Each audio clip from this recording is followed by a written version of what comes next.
Boa noite, boa noite. Eu sou Marcelo Araújo, escritor, jornalista e artista visual. Estamos começando agora mais uma edição de A Live.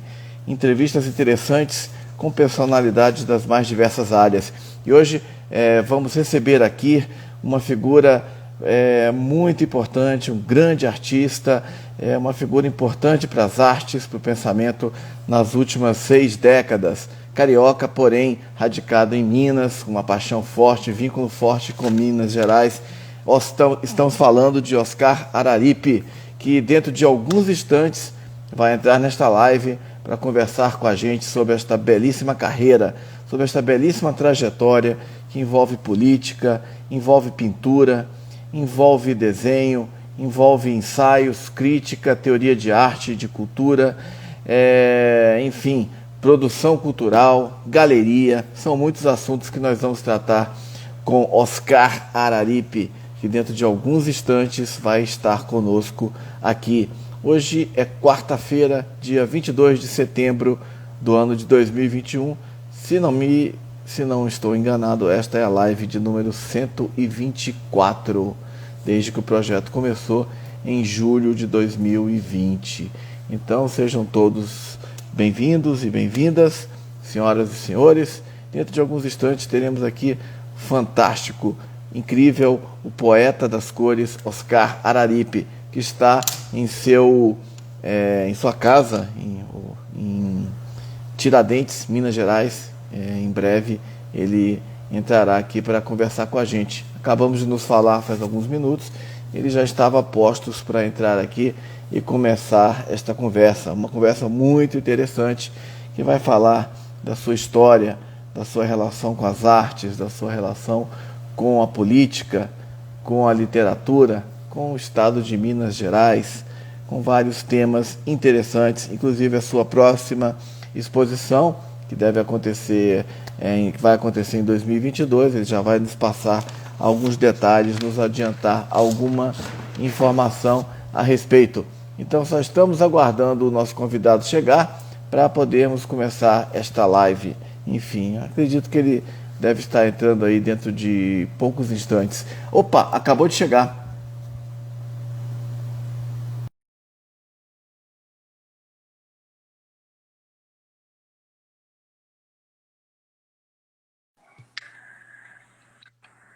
Boa noite, Oscar. Como vai, Marcelo? Tudo ótimo. E você? E o senhor, como está?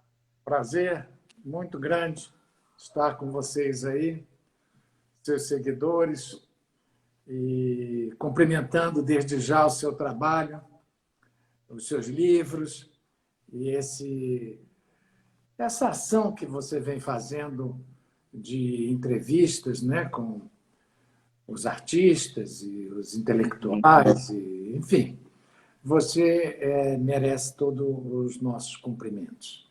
Nossa, muito obrigado. Eu fico honrado com elogios vindos de uma figura tão importante para as nossas artes, para a nossa cultura, como o senhor, Oscar Araripe. Em primeiro lugar, eu gostaria de agradecer imensamente a sua gentileza de estar aqui hoje, nesta noite de quarta-feira, para conversar sobre a sua história. Essa história tão rica, tão bela, que passa pela política, passa pelas artes, pelo jornalismo, pela cultura, pela literatura, pela teoria da cultura e da arte, assim, tantos campos vastos, né, tão bem explorados. Então, assim, muito obrigado. Bom, mais uma vez agradecer por tão gentis palavras, né, fico até emocionado de ouvi-las, honrado, mas também muito obrigado ao senhor por estar aqui hoje, disponível para falar da sua história. Imagine, é um prazer, como eu disse.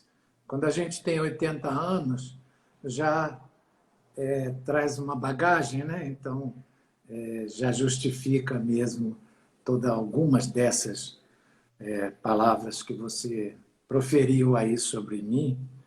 E, enfim, é a vida, né? A gente vai construindo a vida como páginas de um livro, cada dia uma página, e a um certo momento você tem um livro, né? Eu tive essa sorte, essa intuição, essa inclinação de me interessar por vários aspectos dessas relações com os seres humanos, com a natureza, com os animais, com os minerais. Então, eu procurei encaminhar a minha vida procurando ser solidário com os seres humanos e todas as manifestações de vida, né? Eu gosto tanto do ser humano que eu digo que me lembro o que dizia a Cecília Meirelles, que ela dizia isso, que gostava tanto dos seres humanos que ela gostava até dos cadáveres, até dos mortos ela gostava. Eu não chego a tanto, mas realmente tem um compromisso de fundo com a pessoa humana, né? Eu, na minha juventude, eu participei ativamente, fui militante da Ação Popular, e a Ação Popular ela tinha como o centro do seu sistema de ideias a dignidade da pessoa. Então, essa ideia da pessoa, que foi muito forte nos anos 60, inclusive, e que está desaparecida, não se fala mais em pessoalismo, a mídia, a academia, enfim, esqueceu o pessoalismo e também se deixou confundir com o personalismo, que é uma coisa detestável, né? Quando, na verdade, o pessoalismo ele nega o indivíduo para afirmar a pessoa, né? A dignidade da pessoa na sua plenitude, né? Então, eu acredito que isso, e também junto com a minha situação assim de familiar, né? Papai era um democrata assim muito convicto e assim de muito profundo. A minha mãe também, ela fazia trabalhos sociais, assim, educação de crianças pobres, né? Eu provenho de uma família Alencar Araripe, uma família de escritores, né?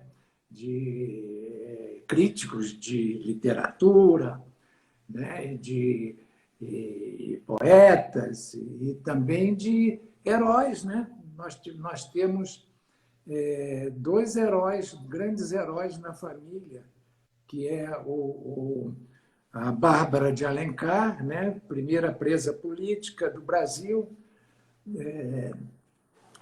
proclamou a independência 60 anos antes do imperador, né? Lutou contra o imperador, era abolicionista, né? E, enfim, eu também tenho um compromisso assim genético, digamos assim, com tudo que eu sou. E eu, inclusive, acredito muito nisso, nessa genética, nesse cultural genético, digamos assim, que vem até a gente através dos nossos ancestrais, né? Eu, por exemplo, eu sou autodidata. E eu, no primeiro dia que eu comecei a pintar, eu comecei a pintar como eu pinto hoje. De modo que, é claro que tem uns progressos, umas evoluções, mas o básico ali, a essência do trabalho, ela parece que vem, ela é aprimorada, mas ela está agarrada nessa ancestralidade, né? Mas que é um pouco isso um pouco de tudo, né, Marcelo? Bacana. O nosso amigo aí, PC Brant, que beleza, mandou uma mensagem. Pois é, rapaz, um grande amigo nosso em comum, né? Eu sempre que faço as exposições, ele está sempre junto. Eu já fiz muitas exposições muitas não, algumas exposições em Brasília, mas ao longo de toda a minha trajetória eu venho fazendo regularmente exposições em Brasília e ele está sempre presente lá para um abraço, para uma palavra, uma pessoa que eu admiro muito e que agradeço o o ter indicado a você essa ideia de uma live conosco, né? Nosso amigo, que é um músico, grande músico e também jornalista, e como o senhor bem disse, fez a ponte aqui para que essa live acontecesse. Mais uma vez, obrigado aí, querido PC Brant. Uma pergunta: o senhor é formado em Direito, chegou a exercer o direito, a profissão de advogado? Não, nunca exerci, até porque eu fui suspenso, né? Eu entrei para a faculdade e fui eleito por diretório, e a minha diretoria, isso foi em 64, foi essa diretoria, era do diretoria do Centro Acadêmico Cândido Oliveira, que é um dos centros acadêmicos mais aguerridos e conhecidos. E essa eleição, ela foi a primeira eleição vencida pela resistência contra a ditadura. Então, alguns meses depois, nós fomos cassados e suspensos, e isso prejudicou muito o meu estudo do direito assim formal, né? Embora eu tenha muita ligação com o direito, eu sou diretor cultural da Associação dos Antigos Alunos da Faculdade Nacional de Direito.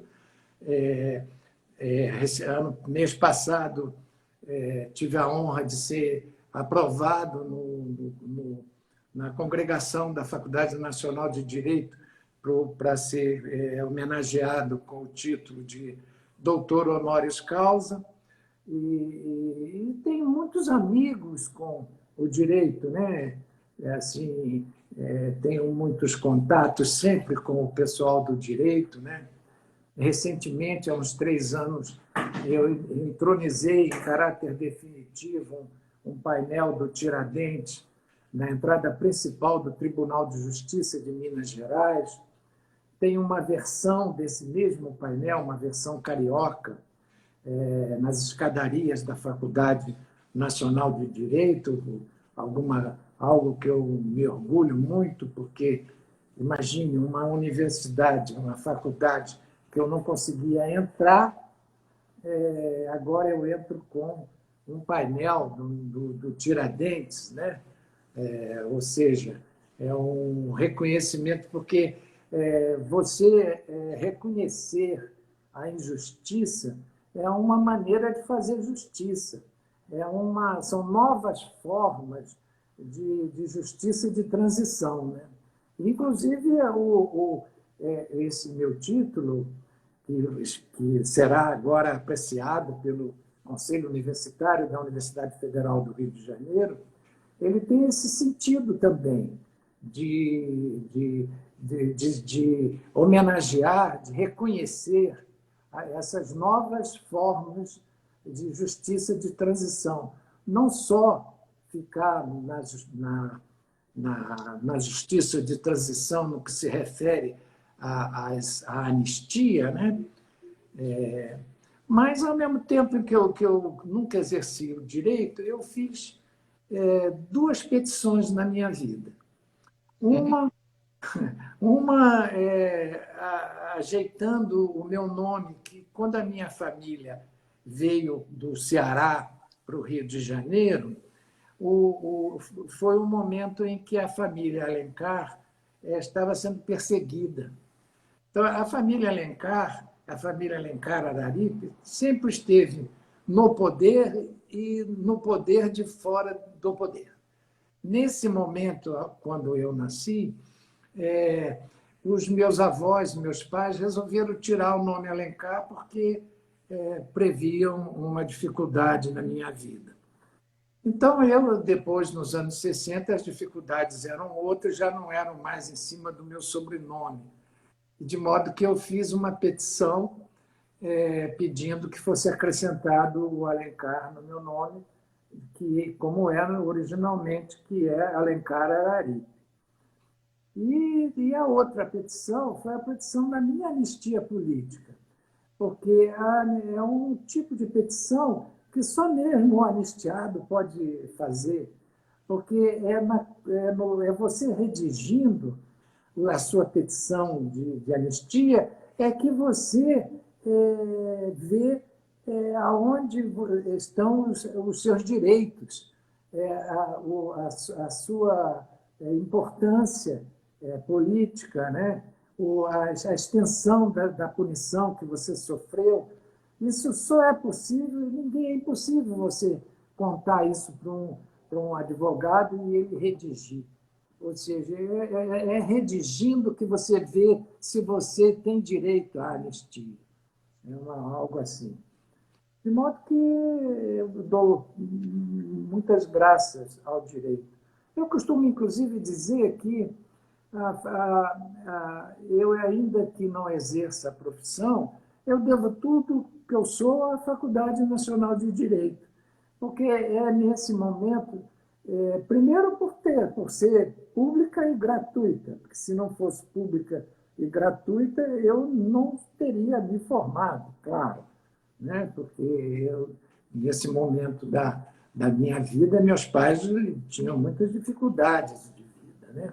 Ele não poderia pagar. E também eu acho que, na época, só a PUC existia de Direito no Rio, e sempre foi cara, né? Uma grande universidade, porém, sempre muito cara. Então, são os amigos que continuam lá, as minhas relações, quase sempre tem aparecido pessoas, antigos colegas lá em Tiradentes, na minha galeria, na nossa fundação, em que eu revejo. Então, essa ligação com a universidade, com a faculdade, é enorme. Nem se compara com o ensino médio e muito menos com o ginasial, né? Uhum. Muito bom ouvir essas palavras, ainda mais num momento como o nosso atual, que as universidades são tão atacadas, né? Estão sendo, enfim, bombardeadas, né? Por quem deveria incentivá-las, né? Sem dúvida. Um momento de obscurantismo, de grande obscurantismo cultural, artístico.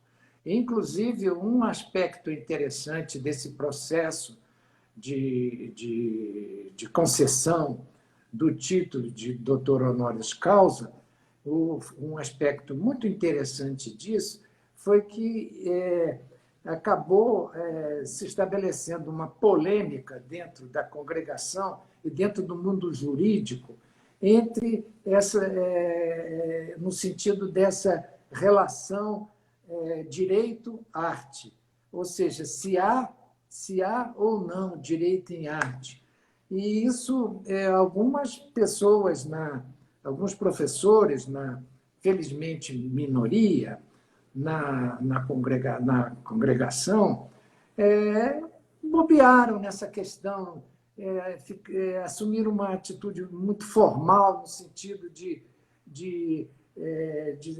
colocar o direito de uma maneira estanque, não negando a própria universalidade de uma universidade.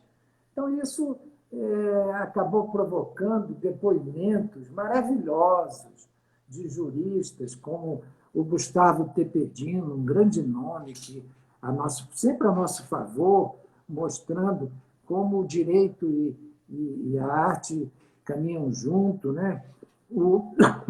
O Castro Neves, o doutor Castro Neves também, que escreveu vários livros sobre essa aproximação do direito com a arte.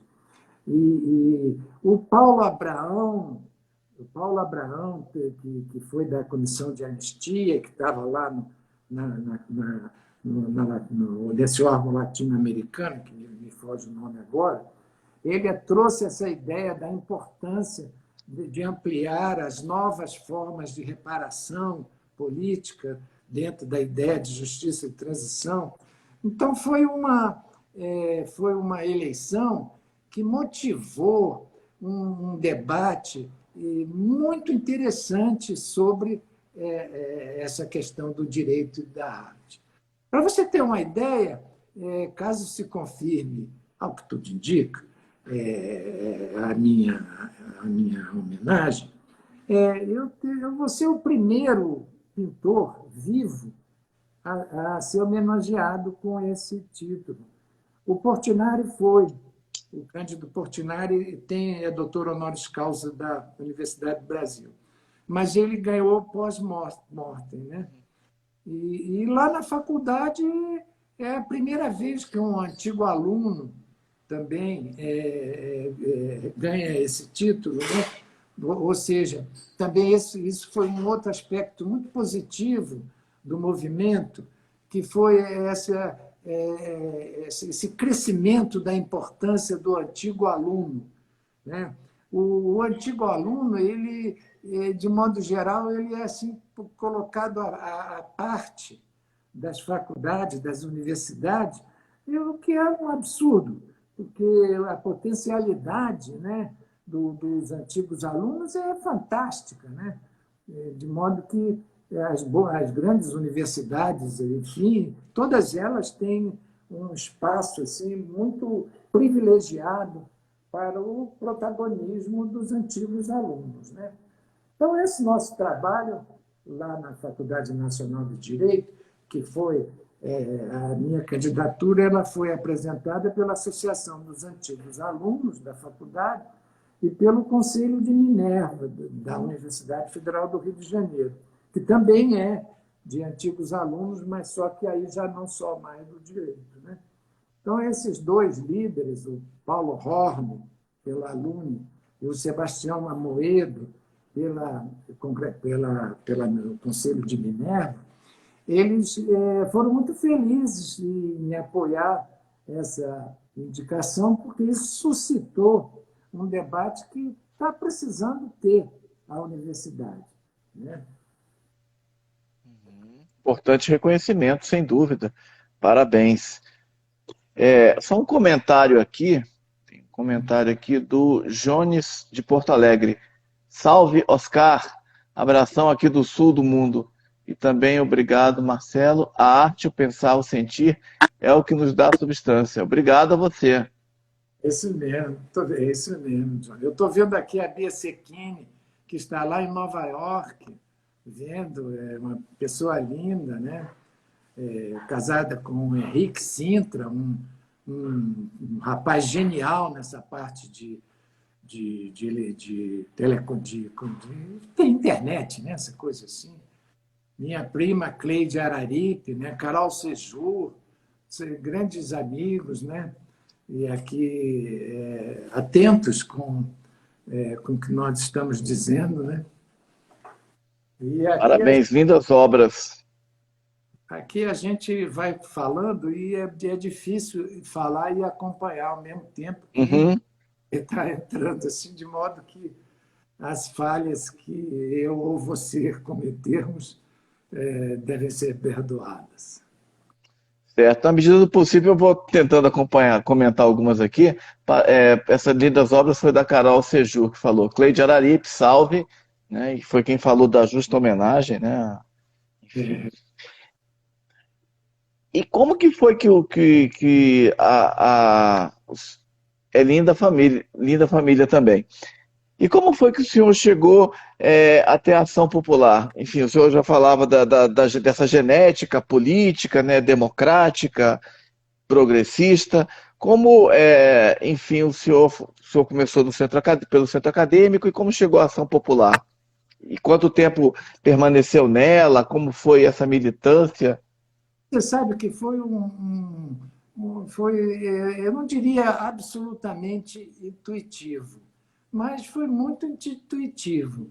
No dia 31 de março de 64, a faculdade foi cercada pela polícia e do Carlos de Lacerda, que era o golpista no Rio de Janeiro.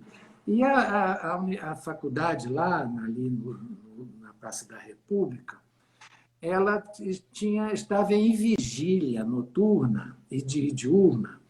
E para lá, convergiram estudantes de todas as faculdades, porque na época as faculdades eram todas ali no centro do Rio, não era lá no fundão, como depois passou a ser.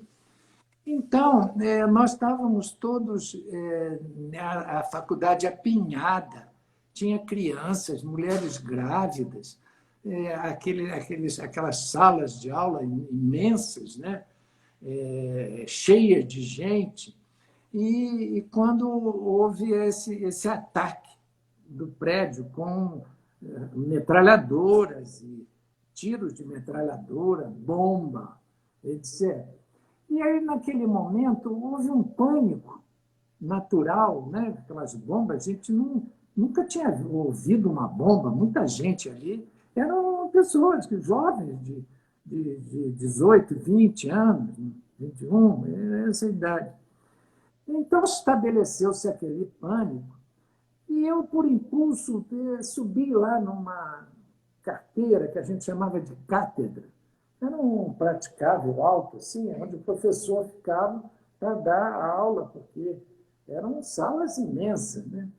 E eu ali subi por instinto, assim, por impulso, subi ali naquele praticável, naquela cátedra, e pedi calma, calma, que fiquem calma, não sei o quê, papapá.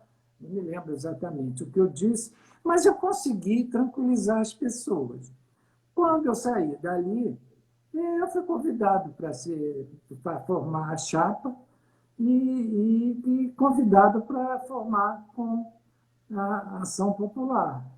A Ação Popular era muito interessante, né? Como eu estava dizendo, porque ela tinha um sistema de ideias, ela não tinha uma ideologia, ela tinha um sistema de ideias em que a gente discutia aquilo, né? A gente recebia aqueles esqueci agora o nome, como tinha um nome. Era um papel mimeografado, né? Com os temas para ser discutidos, né? Isso era muito interessante, porque eram estudos filosóficos, eram estudos jurídicos, eram estudos políticos, econômicos, né? E naquela época, a Ação Popular era internacional, né? O presidente do Chile era da Ação Popular, né? Tinha ramificações grandes. Mas, às vezes, o sujeito diz assim, você foi da Ação Popular, você conhece fulano, conhece ciclano? Não, não conheço, nunca conheci, nem sabia, porque ela era organizada em grupos de 5 pessoas.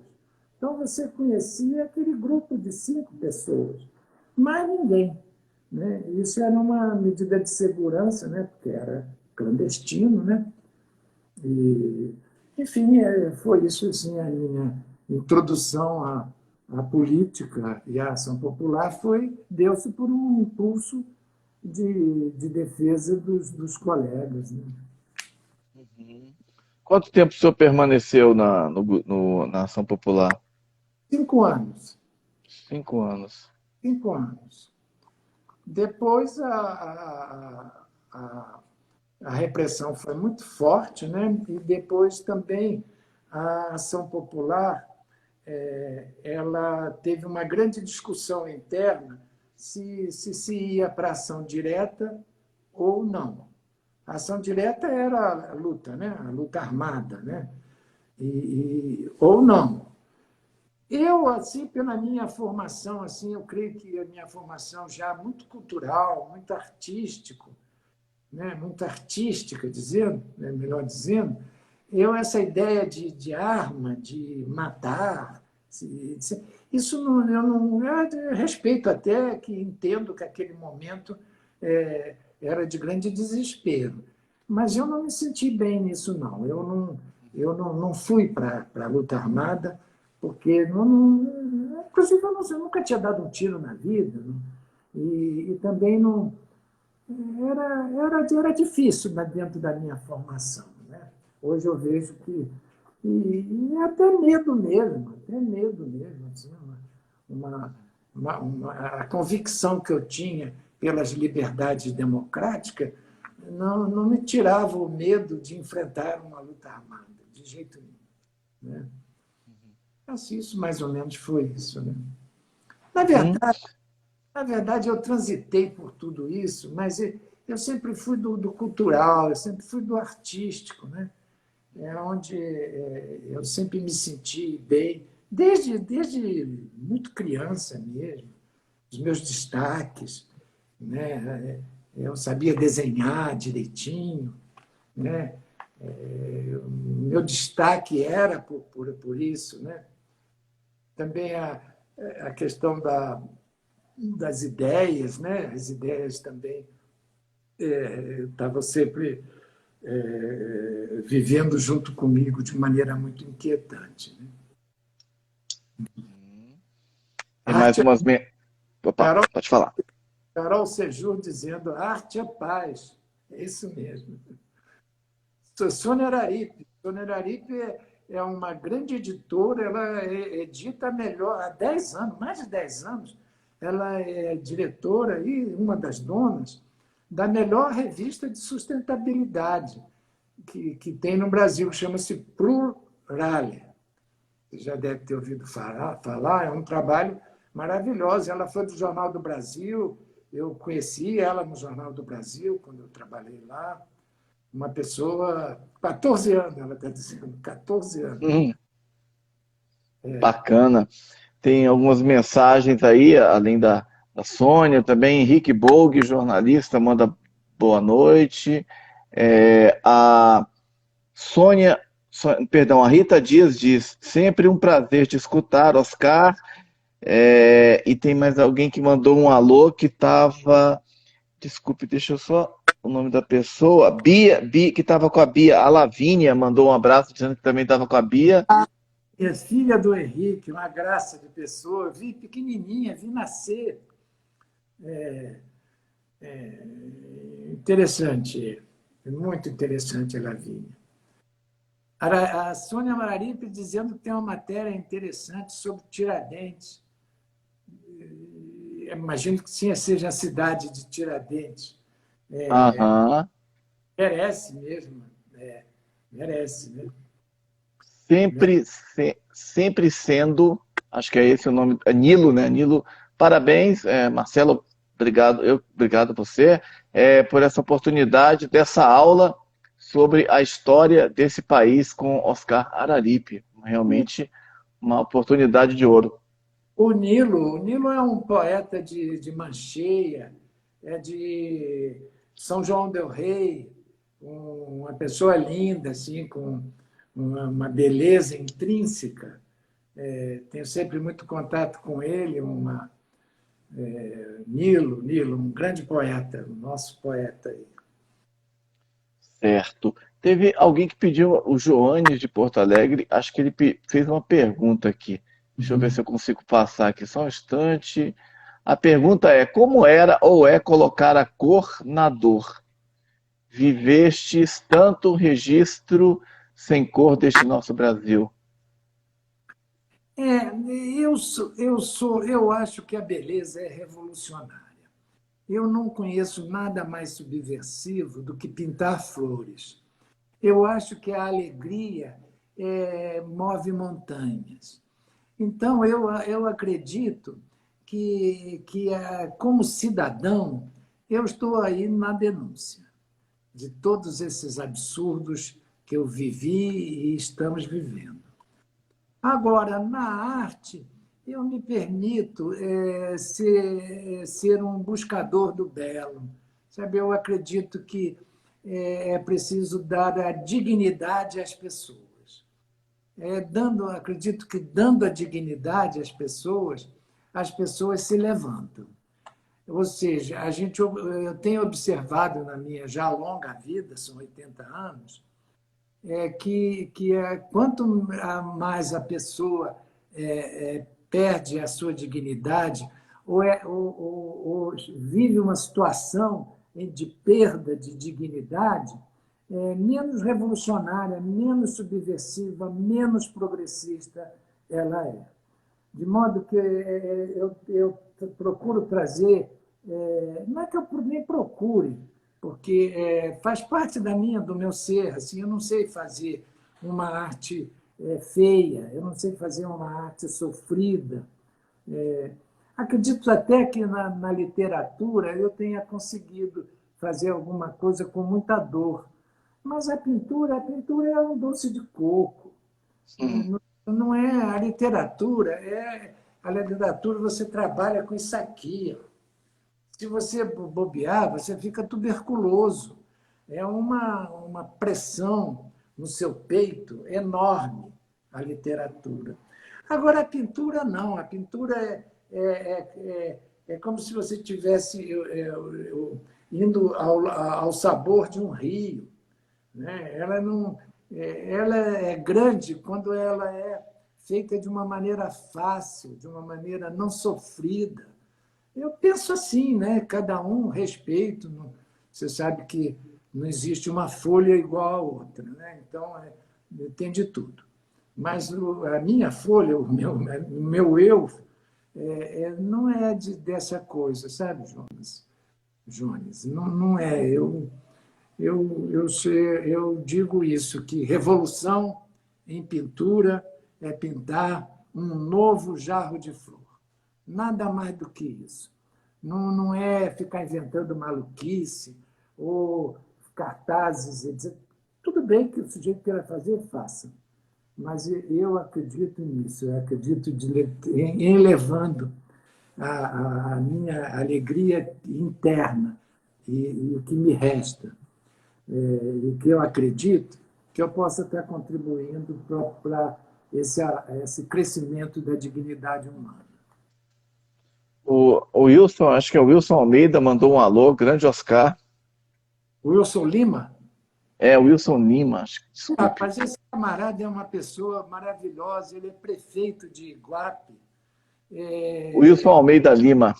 é uma pessoa maravilhosa, de uma cultura imensa, de um caráter honestíssimo, adora pintura, uma pessoa, ele está fazendo um trabalho lindo lá em Iguape, lá no sul de São Paulo, eu tenho acompanhado, agora mesmo restaurou lá, inaugurou um antigo prédio que era dos Correios. Iguape é uma cidade histórica, né? Antiga, né? E que perdeu muito dos prédios, etc. Esse prédio foi restaurado, é um centro cultural agora de valor, e também prestigiando lá os caiçaras, né, como eles chamam, aquela população do mar, né? Lugar muito bonito. Eu pintei ali, ali perto, ali em frente, que é a Ilha Comprida, e o Wilson é uma pessoa adorável, chama a atenção dos meus amigos e de todos vocês também. Vale a pena entrevistar o Wilson, porque ele é um político diferente, não é foi para lá pelo IFAM? Foi IFAM. Não, foi aquele o outro, do meio ambiente. Como se chama aquele? O do meio ambiente. Ibama. IBAMA, ele foi para lá. Ele é de Brasília, aí foi de Brasília. Teve uma participação política importante aí em Brasília. Depois ele é do Amazonas, né, amazonense, e foi para lá pelo IBAMA, dirigindo o IBAMA, se apaixonou pela cidade, se apaixonou pela Mirtz, uma moça de lá de Iguape, professora brilhante, e está feliz lá já há muitos anos, já está no segundo mandato. Uma bela pessoa, adora pintura, tem um bom gosto enorme. Gosto muito do meu amigo Wilson. Parabéns. Atma Design e Construção são escreveu, realmente tudo é muito presente e belo. A alegria, a vida, e viva hoje a primavera com esse nosso grande mestre Araripe. Muitas mensagens, eu li algumas. Oscar, enfim, você que lutou no passado, né, pela democracia, né, naqueles tempos tão sombrios, né, e você bem fala, né, hoje vivemos tempos novamente sombrios, né? Como é que você vê, 36 anos após o fim da ditadura militar, né, a existência de movimentos como esses que aconteceram, não foram só no dia 7 de setembro, mas aconteceram com mais, assim, digamos, força no 7 de setembro, né? Um movimento que pede intervenção militar, bandeiras como intervenção militar, volta da ditadura, fechamento do Congresso e do Supremo Tribunal Federal, entre outras barbaridades, né? Políticos, pessoas defendendo tortura, enfim. É, onde foi que o Brasil errou para que, em pleno século XXI, no ano de 2021, como eu falei há pouco, quase 4 décadas após o fim da ditadura, a gente está passando por isso de novo. Ameaça de golpe de Estado, enfim, presidente eleito que faz apologia que fez apologia a um torturador, né? Onde o Brasil errou? O que o Brasil, não sei, na sua visão, na sua opinião, o que o Brasil não fez? Felizmente essas pessoas não são a maioria, né? Enfim, mas mesmo assim ainda é muita gente. O que aconteceu na sua visão, na sua opinião, para isso estar se repetindo hoje? Olha, eu não subestimo, não. Mas eu também não dou essa importância, porque isso, nos anos 60, a gente chamava de reacionarismo. A palavra correta para isso, na minha opinião, é reacionarismo. Na verdade, o ser humano ele é inexorável no seu avanço. Então, esse avanço, essa luta pela dignidade da pessoa humana, e nos últimos anos, e sempre de uma maneira mais discreta, mas sempre também pelos animais, pela natureza de um modo geral, isso sempre existiu e vai existir em outros níveis, mas sempre isso encontra uma resistência exatamente desses reacionários. O que é o reacionário? O reacionário é um camarada armadilhado numa frustração, armadilhado num egoísmo, armadilhado num trabalho terrível, armadilhado na impossibilidade de uma vida melhor, armadilhado num contexto social de valores invertidos. Enfim, o reacionário ele é isso, ele é esse 10%. Isso não tem. A gente sofre, tem esse recuo enorme. A situação da arte, da cultura, por exemplo, está terrível. A situação dos pobres no Brasil, essa coisa da periferia é uma vergonha, isso, como as pessoas conseguem viver nessa situação, longe de tudo, num anonimato fantástico. A situação dos presos, um horror, sendo torturados, né? Uma coisa terrível, uma prisão, essas prisões brasileiras. É um absurdo isso, terrível, porque é uma fábrica, né? Uma fábrica de ressentidos, de pessoas que só têm como visão se vingar de uma sociedade que lhe tirou tudo, está tirando tudo. O que nós erramos? Nós erramos de não termos punido, por exemplo, os torturadores. Isso foi imperdoável. Realmente foi imperdoável. Teria que ter tido, nem sei se hoje em dia, se isso já não foi superado, essa pauta, até porque ela deveria ter sido naquela época e hoje os crimes são outros, né? Inclusive, os crimes de tortura hoje são civis, não são de ditadura, são da própria sociedade, né? Então, ou seja, isso é muito sério, esse lado sombrio, né, do ser humano, mas não tem uma importância. A marcha do progresso, assim, no bom sentido. O Marcelo, eu acho o seguinte, eu acho que este homem não é o homem. Ou seja, a gente não pode confundir a potencialidade do homem, do que o homem pode vir a ser, com este homem que está aí. Esse homem que está aí é um homem em progresso. Né? Eu acredito que nisso, que este homem não é o homem, e que o homem é muito mais do que está aí, em todos os aspectos.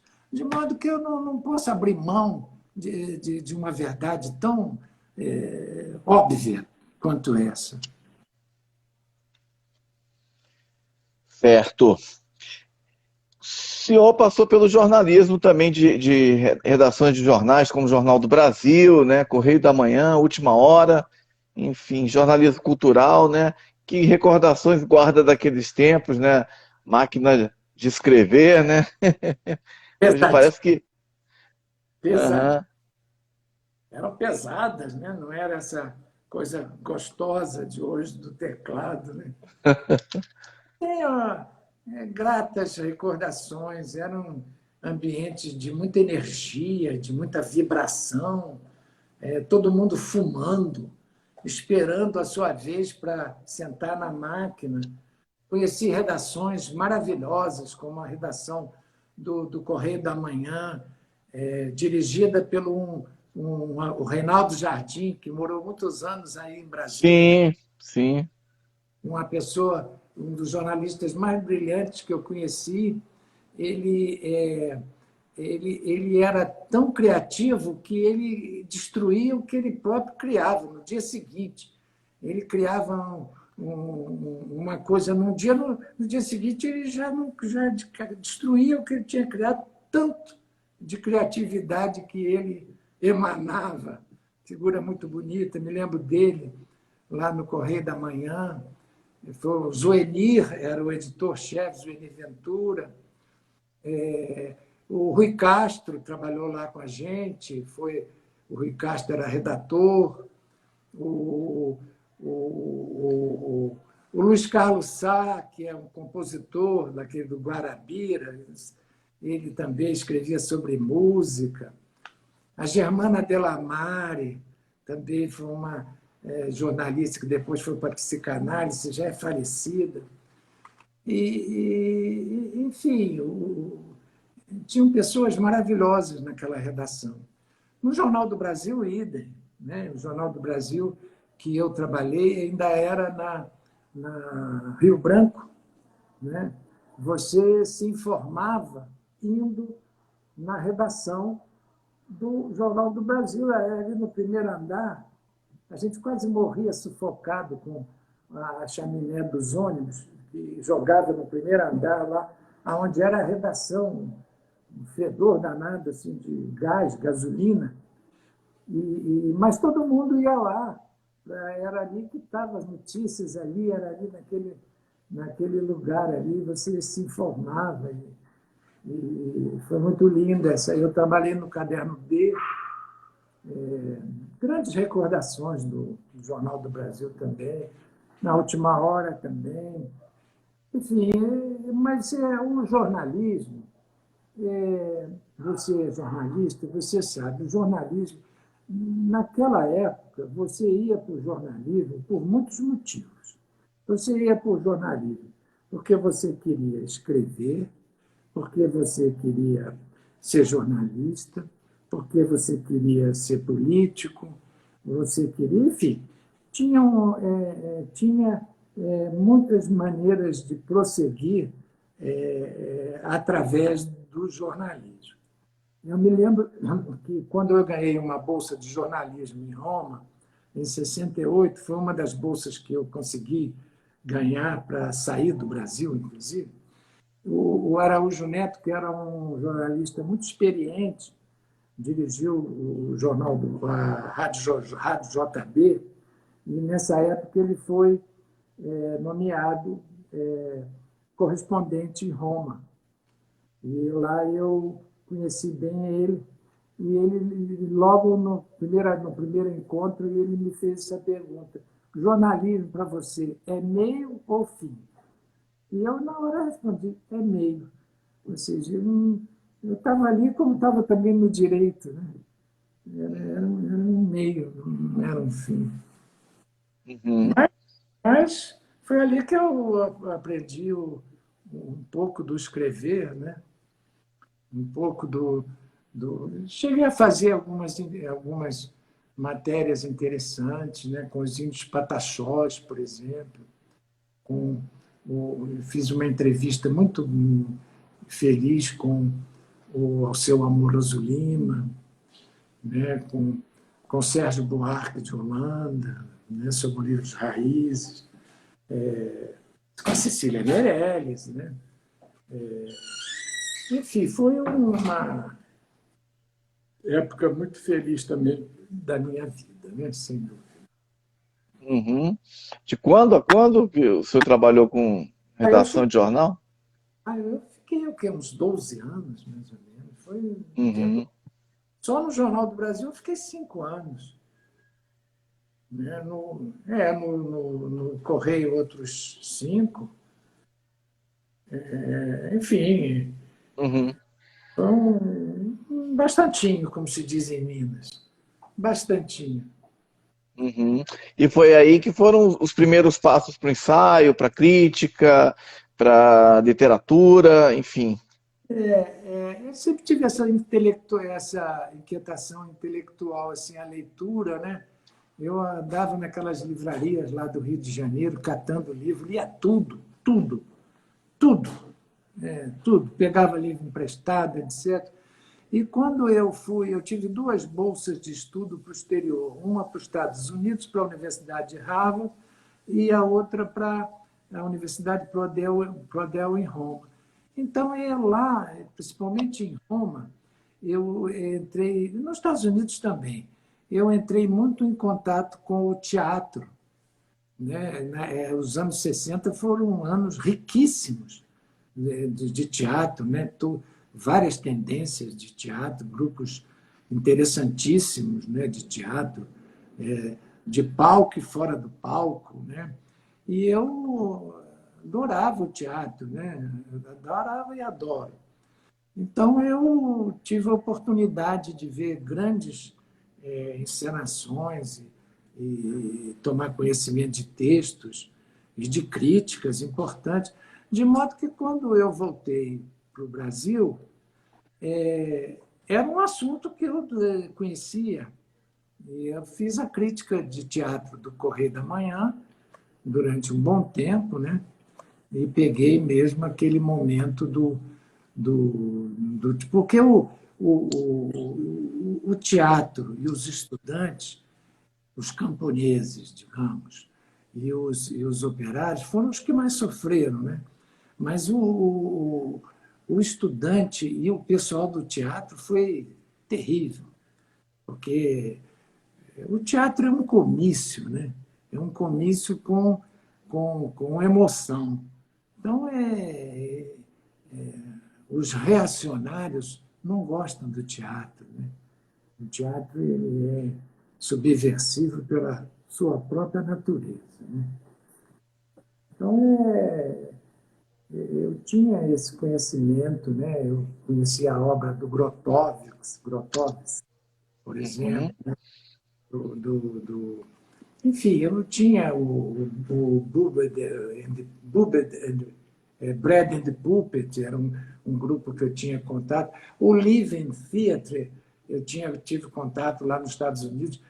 Fui amigos deles, sou amigo deles, da Judite Malina. Às vezes que ela veio no Brasil, sempre nós estivemos juntos, em Ouro Preto, no Rio. E foi uma vida profícua no teatro. E eu fiz coisas no teatro, né? Eu tive o meu primeiro trabalho artístico foi uma adaptação do Romanceiro em Confidência da Cecília Meirelles. Eu tinha 20 anos, 21 anos, estreou lá no Teatrinho de Ouro Preto, né? E foi uma coisa muito ousada que hoje eu pensaria muito se eu faria uma adaptação do Romanceiro da Inconfidência, que é uma obra tão perfeita, mas, ao mesmo tempo, foi muito feliz, até porque o grupo que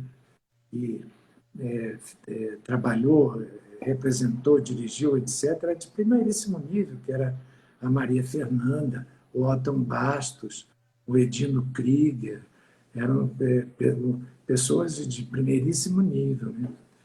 E aí, em Brasília, eu tive uma das grandes glórias da minha vida no teatro, que foi ter sido suspenso por 30 dias aí no Teatro Nacional. Estávamos representando o bonde chamado Desejo, Uhum. e a peça foi tirada em cartaz, foi tirada. Tem um momento da peça onde o operário, o Kowalski, que era muito bruto, toma um porre e começa a gritar, e alguém diz para ele assim: você é um gorila. Aí, quando a gente dizia isso no palco, a plateia começava a bater palma, né? Porque aí a censura resolveu tirar de cartaz e suspender a gente por 30 dias, o que era um absurdo enorme, não só pela censura, como foi a única vez que Tennessee Williams foi censurado no mundo, né? Que é um autor que não tem nada político, né? Mas a minha glória não foi bem essa, né, de ter sido punido. A minha glória foi que, quando nós fomos conversar com o Gami Silva, que era o ministro da Justiça, era o ministro do AI-5, isso foi em fevereiro de 68, o, ele era um sujeito assim, ele nos recebeu lá através do Adonias Filho, que era da Academia de Letras, que tinha muito contato com os militares, fez uma ponte do grupo nosso com o Ministério da Justiça, porque tinha implicações de gente que ficou sem emprego no teatro, tinha outras coisas, né, que a gente estava sob a nossa responsabilidade. Então, nós fomos lá no gabinete, ele nos recebeu, assim, mas com uma frieza enorme, assim, um sujeito, né, um fascistão de marca. E lá pelas tantas, eu chamei ele, mas eu disse assim: o senhor é um fascista. Eu disse isso para ele. Eu tinha 20 anos, né, Marcelo? Então, é uma coisa que você diz quando tem 20 anos, né? E eu tinha acabado de vir lá da Itália, e lá na Itália, quando você queria ofender uma pessoa, assim, você chamava de fascista. E eu me veio com aquele negócio na minha cabeça e eu disse: o senhor é um fascista. E aí ele apertou assim umas campainhas assim debaixo da mesa, e a gente foi expulso da sala aos solavancos, né? Os empurrões, etc., aquela brutalidade, né? Mas hoje eu tenho assim, muito orgulho de ter chamado um cara desse, do AI-5, de fascista. Né? No fundo, foi isso. Mereceu ser chamado de fascista, assim, no sentido pejoritário, assim, terrível do tema, né? do, do termo. Né? Com certeza, um ato corajoso. Parabéns aí. É de impulso, sabe? Não foi assim, porque não sei nem se foi coragem, foi mais assim Uhum. né? Porque hoje eu não diria isso, né? Acho que não diria, a não ser que ele tivesse não sei lá, me perturbado muito, mas aos 20 anos, né? Aos 20 anos, eu tinha 20 anos e estava apaixonado. Ou seja, você faz qualquer coisa. Né? Ainda bem, ainda bem. foi até o PC Brand que perguntou como é que você estacionou em. A pergunta, a palavra foi essa, estacionou em Ouro Preto. Pois é, eu tenho assim, um astral muito positivo com Ouro Preto, sabe? Tudo que faço com Ouro Preto dá muito certo. Então, a começar porque meu primeiro trabalho foi lá, artístico foi lá em Ouro Preto, né? Aí depois eu tive, já nos anos 80 eu tive um exílio existencial aqui no Brasil mesmo, e quando eu curei a minha sociopatia, eu fui morar em Ouro Preto, escolhi Ouro Preto. E lá eu desenvolvi muito meu trabalho de pintura, conheci a minha mulher, a Cidinha, lá. Tenho muitos amigos lá e estou sempre indo lá. Sou cidadão honorário, ganhei o título de cidadão honorário 50 anos depois de ter dessa estreia no Teatrinho de Ouro Preto, na Casa da Ópera, né? Que é o primeiro teatro da América Latina, né? Um teatrinho lindo. Eu estreiei ali com essa adaptação do romanceiro e 50 anos depois ganhei o título ali, naquele mesmo palco, né? E também sou muito tenho uma obra assim de textos, de imagem ligada à Inconfidência, especialmente ao Tiradentes, né? Como eu falei a você, de modo que Ouro Preto está mesmo num Ouro Preto todo meu. Ouro Preto todo meu. Aliás, foi um título de uma exposição que eu fiz no Rio sobre pinturas de ouro preto, chamava-se Ouro Preto todo meu. Exatamente isso. Né? O senhor está em Tiradentes há quanto tempo? 30 anos. 30 anos em Tiradentes. 30 anos. É, era um outro Tiradentes, né? Esse Tiradentes, é claro que o Tiradentes, os monumentos sempre estiveram lá e, bem ou mal, a comunidade tratou esses monumentos, tanto é que eles estão lá. Mas esse Tiradentes de hoje é uma construção dos anos 90, né? Ou seja, são pessoas que foram para lá com os seus dinheiros, com os seus sonhos, com as suas relações, com a sua poética, e que foi fazendo com que essa cidadezinha se tornasse uma grande cidadezinha, né? E também teve a sorte de essas pessoas restaurarem suas casas, né? E, ou seja, a cidade ela tem um conjunto muito importante arquitetônico, tem uma história cultural, né? Uma história cultural, artística, poderosa, né? Essas igrejas reuniram muita arte naquela época, né? E isso, de uma bem ou mal, continuou como experiência, como um saber e um fazer das pessoas, né?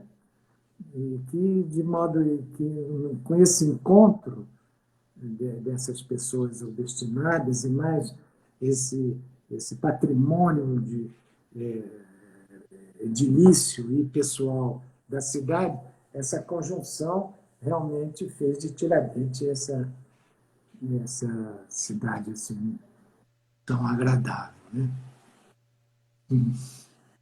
Verdade, muito agradável mesmo. A pintura, o senhor até falava, né, enfim, que sempre desenhou, enfim, e que a pintura foi de uma forma natural, né? Começou a pintar autodidata. Quando que o senhor começou a pintar? Eu tenho duas respostas para isso. Uhum. Uma bom, quando eu tinha 18 anos, eu tive um rompante de pintor, pintei uma dúzia de quadros e depois parei porque é impossível ser pintor aos 20 anos. né? Até pela questão da sobrevivência mesmo. Mas mais do que a questão da sobrevivência, a pintura ela exige uma grande maturidade. Toda arte é primeiro fazer, segundo fazer e terceiro fazer. Mas a pintura ela exige uma entrega muito absoluta para que você possa tirar da barriga, né? Para você poder se conhecer assim, ao ponto de você ter o seu estilo, ter a sua marca. Né? De modo que eu digo isso, eu digo que aí depois, nesse exílio que eu tive em Mirantão, nas montanhas de Minas, lá eu passei 13 anos, né?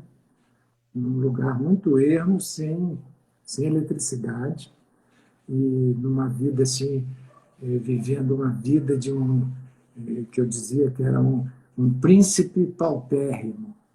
Eu vivia como um príncipe paupérrimo. Depois de uma experiência muito grande de cidade, com aquelas pressões todas, etc., e profissionais, econômicas, políticas, aquilo me esgotou de tal maneira que eu não resisti mais e entrei numa sociopatia muito grande e fui me curar na natureza, nesse lugar. E nesse lugar, de um dia para o outro, eu comecei a pintar. Né? Eu recuperei o que eu era. Teve um crítico na época que ele disse uma coisa muito feliz. Ele disse assim, eu já tinha publicado 3 livros quando eu fui para esse lugar, para esse exílio. Ele disse assim,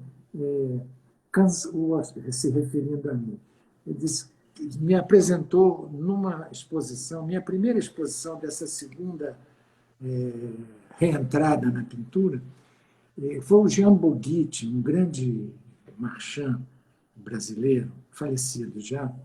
Ele disse assim, cansado do verbo, achatou as palavras e começou a pintar. Eu acho que ele foi muito feliz nisso, porque é exatamente isso.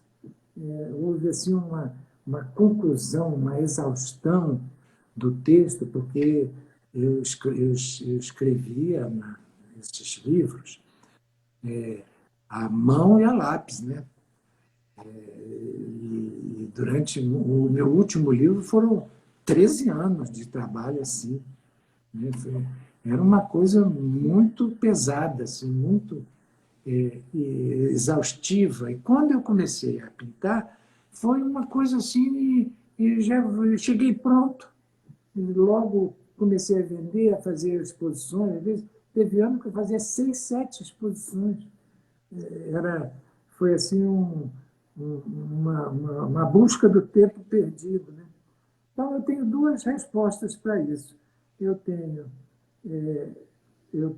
40 anos de pintura e 40 mil anos, porque eu incorporo isso tudo que seria essa ancestralidade que me permitiu ser um autodidata. Né? Mais ou menos isso. E a poética das cores, né? O poeta das cores, como é que eles colocam essa poética nas imagens, né? Nessas cores? Isso foi um crítico que me deu esse epíteto e que é uma história meio complexa, assim, porque o seguinte,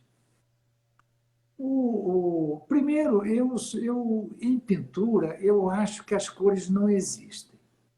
O que existe é a tinta e o trabalho do pintor é de transformar a tinta em cor, através da vida, né? Através do talento. Né? Em português dá para entender isso. Em alemão, por exemplo, não dá para entender, porque alemão, cor e tinta é uma coisa só, não existe 2 palavras para isso. Eu uma vez tentei explicar isso lá na Alemanha, lá foi um desastre. Eu tive que explicar em inglês, que tem. Em inglês tem, em francês tem. Mas, enfim, tinta é uma coisa, cor é outra. Em pintura, a cor só aparece quando, ou seja, em pintura, a cor não existe. E essa ideia, essa construção de não acreditar na cor, ela é fundamental para você poder ter a liberdade de usar as cores, né? Verdadeiramente. Se você acredita que as cores na pintura não existem, você tem uma liberdade para o uso das cores que acaba te levando à essência da sua personalidade, né? Então, é como se, por exemplo, facilita muito você ser as coisas, né? Porque na natureza, o, a forma da natureza é dela. A forma da natureza é inimitável, impossível de ser obtida, né? Por mais realista que você seja, a sua pintura é defraudada. É defraudada. Quando você procura a forma, imitar a forma da natureza. A forma da natureza é da natureza. Agora, a essência da natureza, ela é humana. Então, você tem que abandonar a forma para você chegar à essência das coisas, porque aí, nesse momento, você consegue uma universalidade dessa coisa. Eu acho que o processo para isso é a solidariedade. Quer dizer, não basta você dizer assim, eu sou uma árvore para pintar uma árvore corretamente. Não. A solidariedade é que faz você ser uma árvore. O que é a solidariedade no caso de uma árvore? É você entender por que ela cresce assim, por que aquele galho está indo para lá, quais são as ameaças que ela sofre, que tipo de ser vivo ela é, o que são as raízes. Se você consegue ter uma vida solidária com a natureza, você pinta a natureza sem precisar olhar para ela. E foi isso que eu consegui em Mirantão. Em Mirantão, nesses anos que eu passei lá, como um príncipe paupérrimo, o que eu aprendi foi isso. Foi essa solidariedade com os animais, com os minerais e com os etc e tais. Lindo. Em relação a dois conceitos, né? Enfim, um até o senhor falou, né, no começo dessa live, a questão do pessoalismo, né? Enfim, não o pessoalismo e não o personalismo, né? E também a nova bela arte, né? São dois termos ligados ao seu trabalho, às suas obras, à sua pintura. Queria que o senhor comentasse até a questão do pessoalismo. Você falou um pouco essa questão da nova bela arte também. Eu acho o seguinte, eu acho eu não conheço ninguém que não goste da flor, né? Então, essa história de dizer a beleza é relativa até certo ponto. Mas quem não gosta de um céu azul? Né? Quem não gosta de um pôr do sol? Né? Então, existe uma beleza que é universal. Eu acho que o artista deve buscar essa beleza. E ele não deve abrir mão dela, porque existe um esforço enorme, uma energia enorme da humanidade na busca desses padrões, dessa beleza, né? E isso é uma coisa, é um trabalho anônimo de busca dessa essência, né? Não existe livro sobre bom gosto, né? O que é o bom gosto, né? O bom gosto é cultura, é erudição, é sensibilidade, percepção, etc, etc, etc.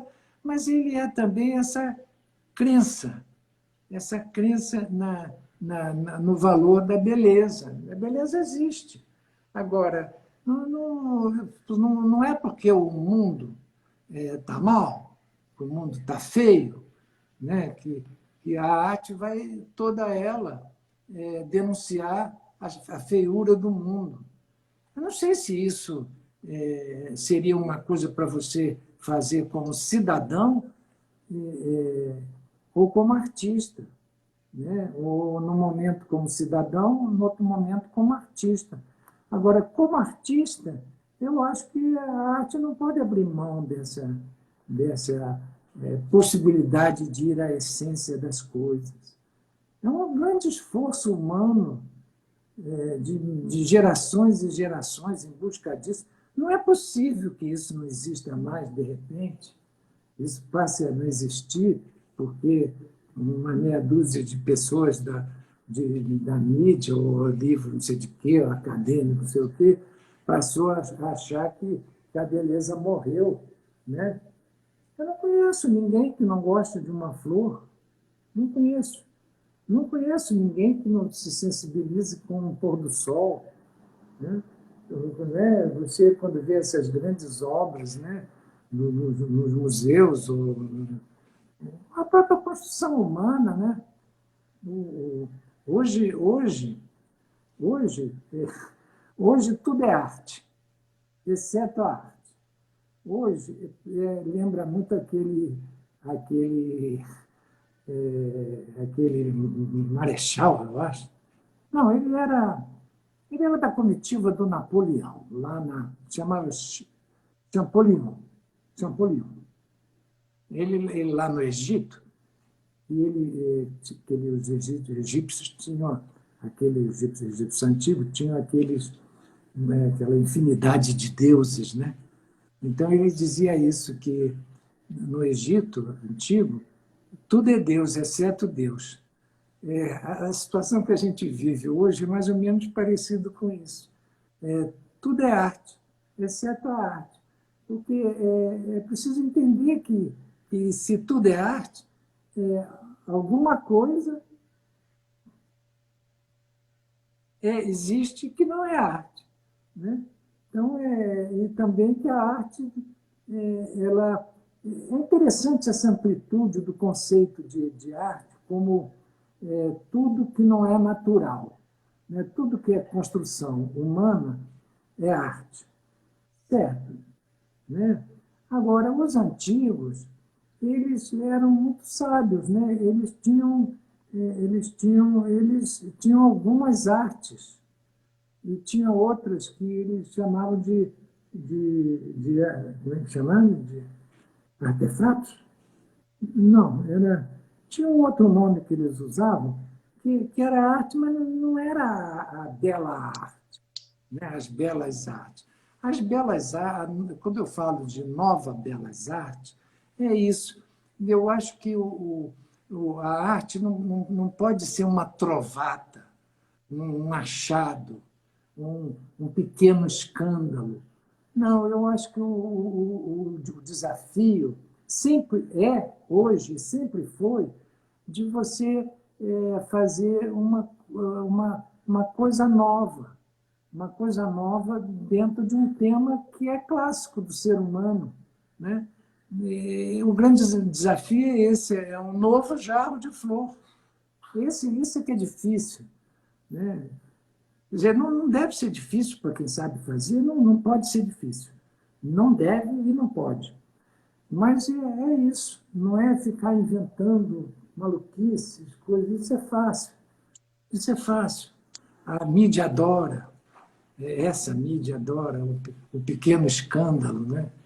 Mas isso não se segura, não. A gente tem que muito aprender com essa geração, essas 2, 3 gerações antes da minha, onde eles diziam muito isso, que o que vale é a obra. Eu me lembro de ouvir isso do Murilo Mendes, da própria Cecília, né? De todo mundo, todo mundo sabia disso. E todo o resto não é importante. O importante é a obra. Né? Então, é preciso ter esse respeito pela obra. Né? Uhum.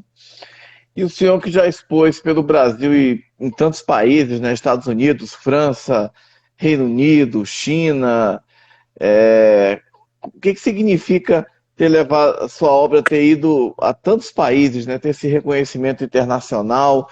Que balanço o senhor faz?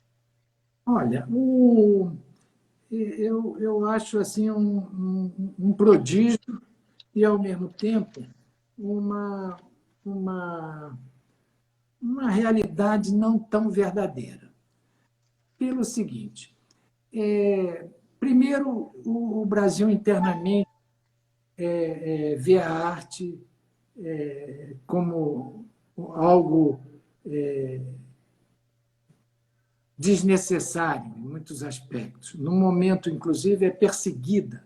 A arte é perseguida. Né? Eu estive lendo hoje mesmo que, em 2020, a Lei Rouanet foi a menor dotação de todos os tempos. Quer dizer, uns absurdos assim, fantásticos, né? E terríveis, né? Que realmente são uns assassinos da cultura, né? Da arte, né? De tudo isso. Mas, e também, as nossas relações diplomáticas, nossas embaixadas, não fazem nada. E em todas essas exposições que eu fiz no exterior, nunca teve assim a presença nem o apoio das embaixadas. E agora, nessa exposição que eu fiz em Harvard, que foi minha última, o consulado mandou uma pessoa muito simpática, etc., mas uma coisa assim também muito fria e pouca diante de todo o grande esforço que é um artista expor no exterior. Né? De modo que, e ademais, nós não temos mídia. O Brasil não tem mídia.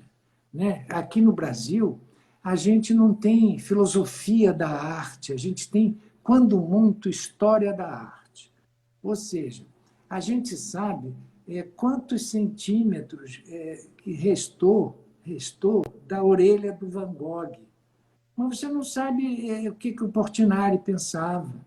Não tem filosofia da arte. Ou seja, os artistas não têm voz. Né? Não tem voz. Eles só vão ter voz quando tiver filosofia da arte, que é isso que você está fazendo. De perguntar o que quer dizer, o que você acha por corpo, pessoalismo, nova belas artes. Né? Isso não existe. O que existe é isso, no máximo, o que existe é a história da arte. Ou seja, são cursos geralmente pautados em livros de 100 anos atrás, né? Que são repetidos ad nauseam, sempre aquela mesma história, sempre essa coisa do colonialismo cultural. O Brasil é um país que sofre um terrível colonialismo cultural. E não é só nesse governo, não. No anterior também. No anterior também.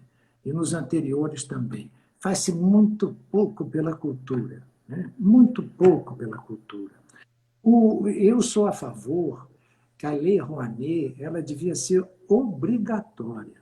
Deveria ter um percentual, ainda que fosse desse tamaninho, obrigatório das empresas deduzirem e destinarem à cultura e à arte à cultura.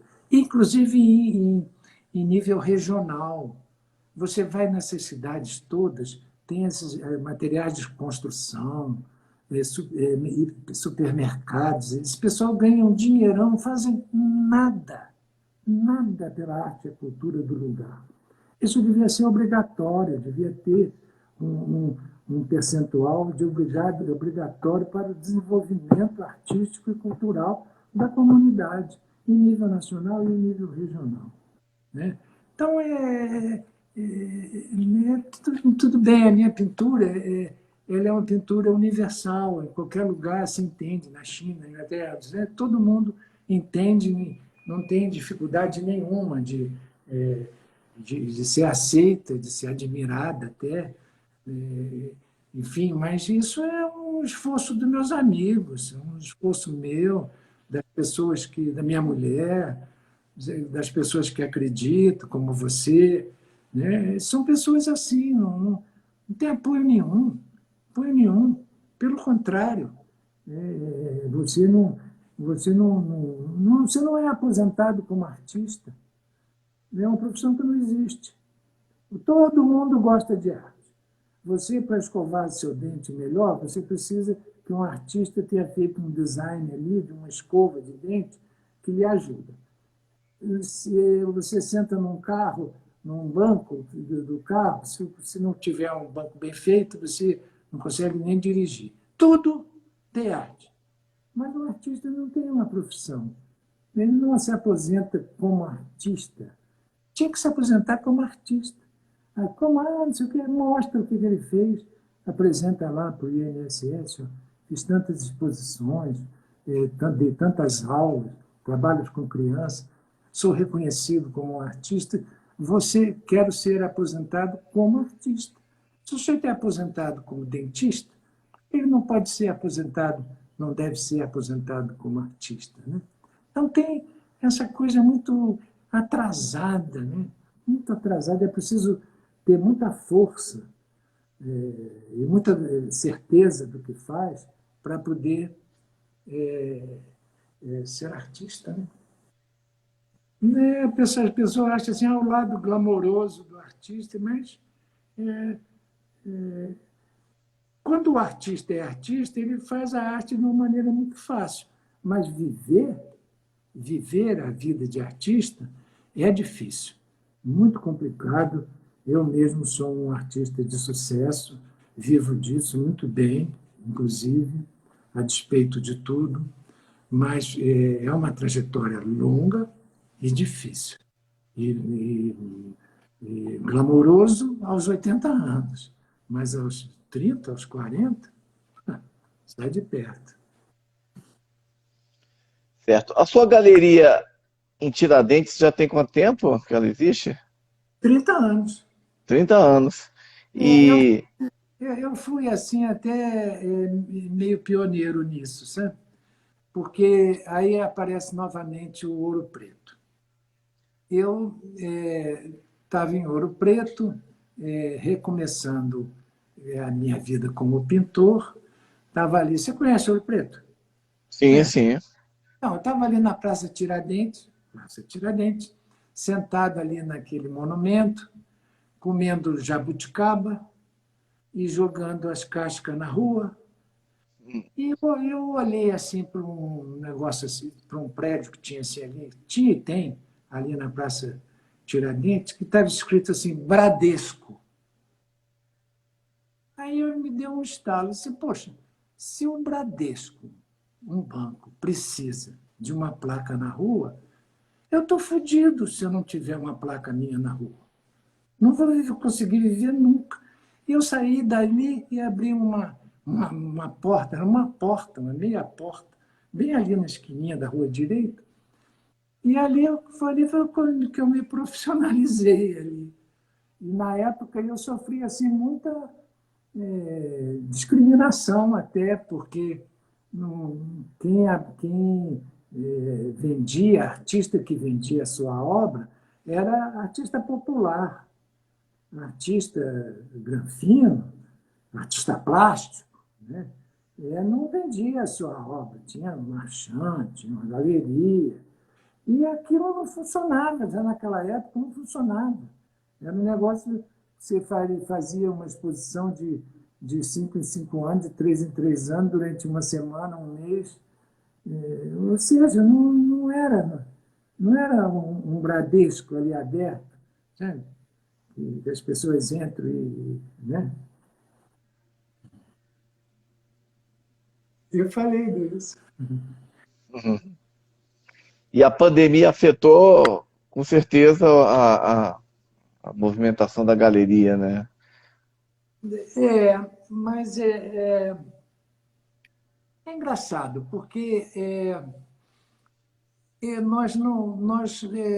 Bom, sob o ponto de vista artístico, para mim foi interessante, muito interessante, porque eu tinha pintado Tiradentes uns 20 anos atrás. E com a cidade vazia, sem ninguém, os passarinhos cantando, sabe, aqueles dias bonitos da pandemia, eu percebi a beleza de Tiradentes sem gente. E essa beleza de Tiradentes sem gente também estava dentro de uma ideia, de uma vontade de reabrir, de superar isso. Eu falava de uma nova humanidade, né? que viria depois, viria com a bonança. Né? Então, toda essa construção me permitiu eu fazer uma série de pinturas de Tiradentes, que eu chamei de Tiradentes Rediviva, que artisticamente foi muito positivo. Né? E, ao mesmo tempo, nós conseguimos fazer as vendas pela internet. Né? As pessoas foram muito solidárias com isso, assim, e também houve uma valorização da casa, né? Da beleza. A casa não podia ser mais triste, né? A casa não pôde ser mais pesada, né? A casa teve que ser leve, ela teve que ter beleza, ela teve que ter plantas, né? Ela precisou ser reformada, né?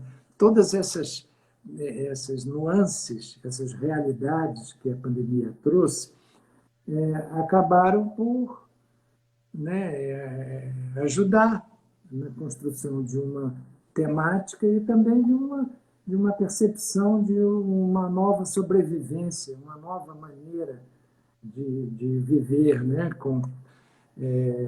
sem deixar de ser o que você é. Né? É claro que o abraço é muito importante. O abraço ganhou uma importância enorme para a humanidade. Né? E também essa brevidade da vida, né? A vida, o risco batendo na sua porta, né? Isso tudo, eu acredito que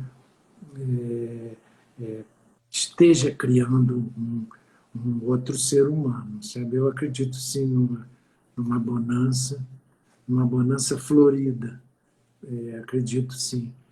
Eu já achava que o século XXI só existiria o século XXI,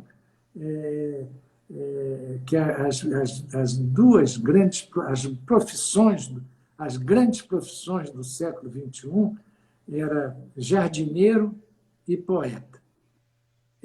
Mais do que nunca eu acho isso hoje. Sabe? Prestígio hoje é jardineiro e poeta. É isso que a humanidade precisa. Agora vamos à revelação, né? Enfim, é uma nova exposição que o senhor vai estar preparando, não é isso? Flores para Inimar, no Museu Inimar de Paula, Belo Horizonte.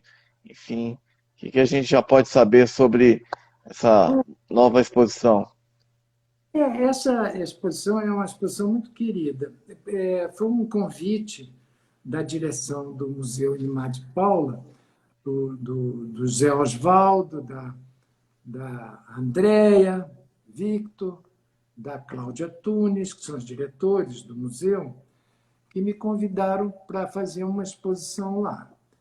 Bom, eu tinha acabado de fazer essa exposição Flores para Harvard. E eu já tinha feito várias outras exposições chamadas Flores para. Na minha rede social, eu, quando tenho uma nova amiga, um novo amigo, às vezes, eu mando flores. Flores para os nossos novos amigos, etc. Estou sempre mandando essas flores. E eu expus com o Unimar em Ouro Preto. Ele ficou algumas vezes hospedado na minha casa. Era uma pessoa que eu gostava muito. Eu gosto muito da pintura dele e ele gostava muito da minha pintura. Então, no momento em que eu tive esse convite, eu imediatamente dei o título da exposição de Flores para Inimar. Isso era para ter sido inaugurado há um ano e tanto atrás. Mas com a pandemia, a gente protelou até agora, dia 9 de março, quando a gente vai inaugurar. Né? Lá é uma exposição grande, vai ter, como sempre, as minhas exposições atualmente são essas exposições com as flores. Só que é interessante como é, você, você, aprende muita coisa sendo uma coisa. Né? O pintar as flores me fez aprender muitas coisas sobre as flores, coisas que eu não tinha ideia, assim, eu não percebia, não estava atento. Eu gostei da síntese da flor, do sentido da flor, assim, da beleza, mas esse fazer as flores me deu um conhecimento através de pessoas. É muito importante a galeria pessoal por isso, porque a galeria pessoal ela te põe em contato com as pessoas. E você não só você sabe o que você é, porque várias pessoas dizem o que você é, como você aprende muito com as pessoas. Né? Então, eu aprendi muito com as pessoas com esse tema das flores. Por exemplo, aí as pessoas, quando eu digo assim, não tem nada mais subversivo do que pintar flores, pode parecer uma coisa assim, que está tirando uma aí de... Né? Mas é. Aí você diz assim, por quê? Por que ele diz isso? Então, entrou um sujeito lá na minha galeria que disse o seguinte: o senhor sabe que as flores elas aparecem na Terra no Cretáceo Inferior. Antes disso, não existia flor na Terra. E as flores trouxeram para a Terra um conceito que foi repetido por todos os seres vivos, que é a sedução. Muito bem. Então, a sedução. Então, nós estamos aqui por causa das flores. Sedução é quase amor. Se não tivesse sedução, a gente não estava aqui. É essa sedução que as flores trouxeram para o planeta que faz com que eu esteja conversando aqui com você, que exista o amor, né? Que eu esteja seduzindo os meus amigos, seduzindo você com uma conversa.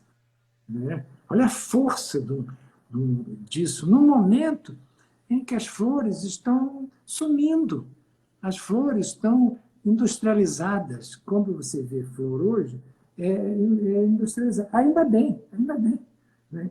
que pelo menos tem alguém que está industrializando as flores, aquela beleza. Mas cadê as flores do campo? Onde olhar os lírios do campo? Cadê os lírios do campo? Né? Os lírios do campo estão sendo queimados, sumidos, tratorados, né?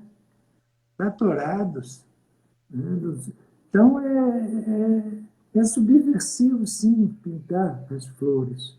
É essa força do belo, sabe, que eu me referia, esse sentido revolucionário do belo. Né? Como o belo ele pode ser, quando ele é verdadeiro, como ele tem essa carga de transformação. Né? E por aí vai, né? E por aí vai. Toda hora entra uma pessoa na minha galeria e diz assim, as flores, não sei o quê, as flores, e falam das flores. Eu sempre digo que as minhas flores são flores que não são flores, né? Faço questão de dizer isso, o que é uma verdade, né? Eu digo que as minhas flores são flores que não são flores, em vasos que não são vasos, sobre toalhas que não são toalhas, e às vezes são visitadas por borboletas que também não são borboletas.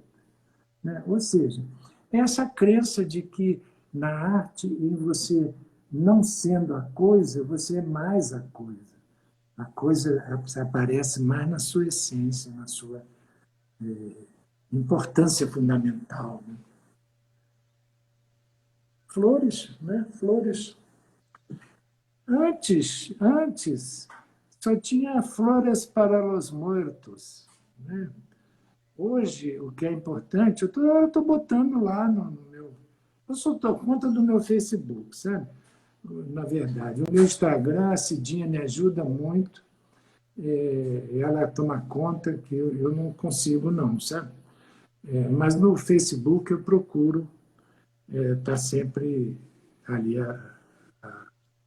Porque também eu venho de uma época que havia uma tirania da mídia, né? A mídia era pouca a mídia, e já não dava para a quantidade de pessoas que existiam fazendo as suas coisas. Então, havia uma tirania enorme da mídia sobre o artista, e com todas aquelas deformações né, dos acessos à mídia, etc. Eu me lembro que quando saiu o dicionário do Aurélio, e eh, ele teve a gentileza e a bondade de me citar num verbete, na bibliografia do dicionário, um verbete, ele me cita como trazendo para o dicionário uma palavra. Aquilo, para mim, rapaz, foi assim como se eu tivesse me agarrado num salva-vidas. Tal era o abandono que a gente estava por essa mídia pequena, tacanha, que eu fazia parte, inclusive, né? E a internet abriu isso, com todos os não sei o quê, abriu muito isso, né? Abriu muito, deu uma outra, é um outro mundo, assim, realmente, se você tem o que mostrar, você vai mostrar. Tem gente mostrando coisa ruim? Ah, tem, tá tudo bem, mostra. Mas tem muita gente mostrando coisa que presta e que não podia mostrar antes. Então, eu tenho um compromisso mesmo com a internet. Quando você me convidou, eu faço sim, porque eu sei o valor disso. Eu sei o valor disso. Eu sei o que é ser tiranizado pela mídia, né? Porque você nunca tinha espaço, não tem espaço nessa mídia tradicional, não tem espaço para as pessoas. E também houve essa inversão enorme de valores, né? Com os entretenimentos, né? É impressionante, eu vejo ali, quando eu chego naquela parte ali das celebridades, é impressionante a quantidade de celebridade, parece que cada dia nasce uma celebridade. Eu não conheço ninguém daquele pessoal, não conheço. Todo dia tem uma porção de celebridades. Ou seja, não tem artista, não tem artista, não tem artista, né? E o artista não pode cair nesse engodo do pequeno escândalo, certo? Não pode, porque isso é efêmero. Isso é o que os italianos chamam de trovata. É um achado. E um achado acabou de ser achado, não é mais achado, né? Certo. Celebridades, a gente pode até chamar de celebridades miojo, né? Instantâneas, né? Esses macarrões que você joga na panela. Celebridade de hoje é boa. Eu não tinha ouvido essa expressão. Oscar, só um último depoimento. Recentemente nós perdemos aí infelizmente, o João Carlos Assis Brasil, Ah, pianista, que era seu amigo, inclusive se apresentou aí. Que recordações que você guarda aí desse último encontro com ele, a pessoa dele, desse grande músico, né? Enfim, músico popular e erudito, né? nós o convidamos, ele tocou lá na nossa fundação. A nossa fundação ela tem um piano branco muito bonito e como disse o Rouanet uma vez num concerto, ele disse isso é o lugar perfeito, exato, porque é uma arte junto com a outra sendo feito no mesmo lugar. Tem os quadros assim, porque é na galeria, e tem o piano ali, a gente põe umas cadeirinhas bonitas e 40 pessoas conseguem assistir bem a um concerto de piano, ou piano e mais alguma coisa. Nós fizemos vários desses espetáculos e, no momento, está interrompido, é claro, mas uma das grandes apresentações nossas, um programa que nós temos, chama Um Piano ao Cair da Tarde. Não, Um Piano ao Entardecer em Tiradentes, chama-se assim. E nós convidamos o Zé Carlos, João Carlos, eu não conhecia ele pessoalmente. Uhum.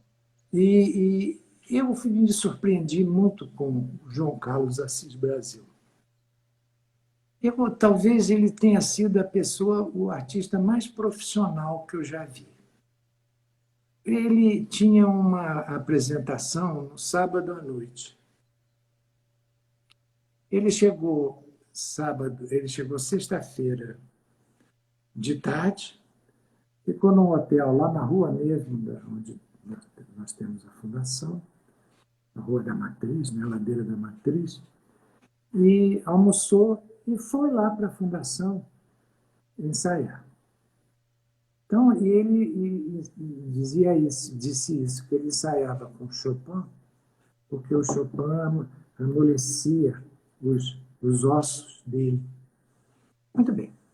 Aí ele foi de tarde, ficou 4 horas ensaiando Chopin, dificílimo aquilo, né? E são aqueles estudos, né? Aqueles estudos do Chopin. Muito bem. No sábado, de manhã, cedinho, 8 horas, ele estava lá no piano, ensaiando, foi almoçar.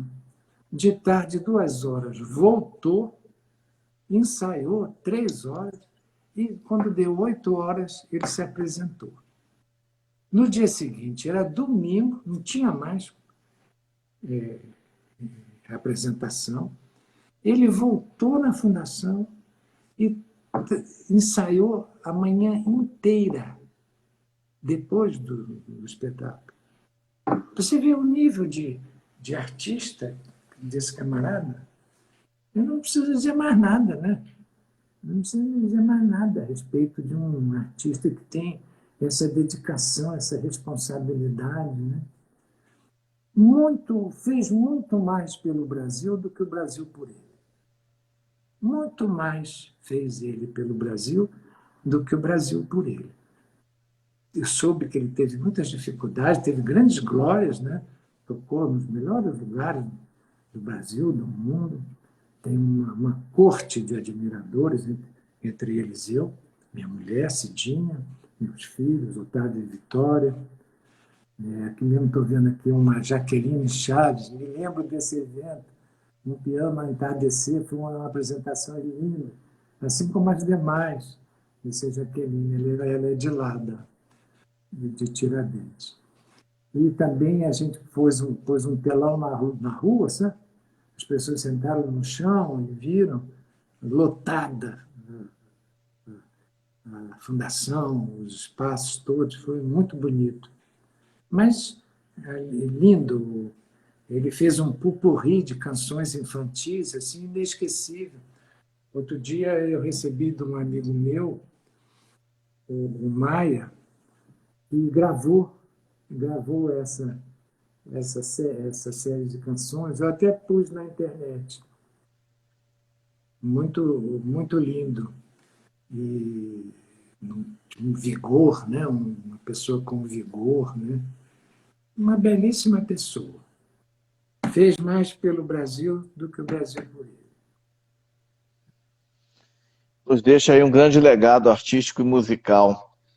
Oscar Araripe, eu não tenho nem palavras para agradecer essa aula aí que você nos deu hoje, né? Enfim, está aí o testemunho de todas as pessoas que assistiram a live, que passaram por aqui comentando, enfim, a importância de estar aqui hoje vendo e ouvindo você contando a sua história, da sua vida, essa trajetória tão rica em tantos campos, mas na pintura, né?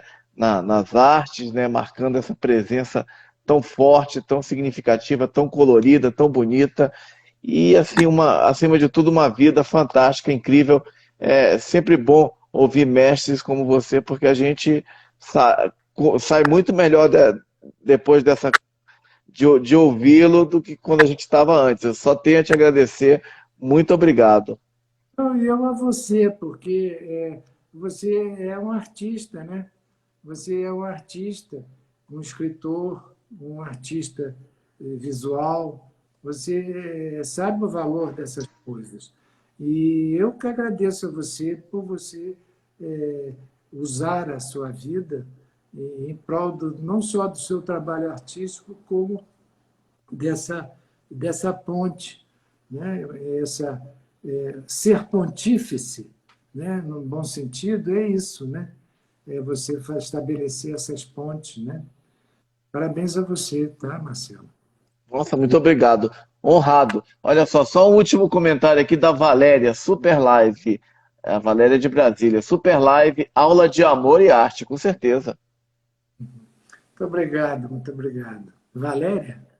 Valéria, ela tem uma empresa chamada Ideias Costuradas, que ela trabalha criando peças a partir de material reciclado, bem interessante. Já esteve aqui com a gente também. Essa aqui, ó, a Rita Dias Duarte, por exemplo, eles são lá de Muriaé. Ela faz um trabalho fantástico com as crianças, sabe? É uma beleza lá o trabalho dela. Eu estive lá com as crianças, assim, mas uma quantidade enorme de crianças trabalhando a arte. Um belíssimo trabalho que ela faz. Rita Dias, parabéns, Rita. Belíssima pessoa. Gente, muito obrigado aí pela presença de todos e todas que compareceram, mas especialmente ao nosso convidado, Oscar Araripe. Parabéns aí por essa trajetória fantástica e, enfim, sucesso com a próxima exposição que está vindo aí em março do ano que vem.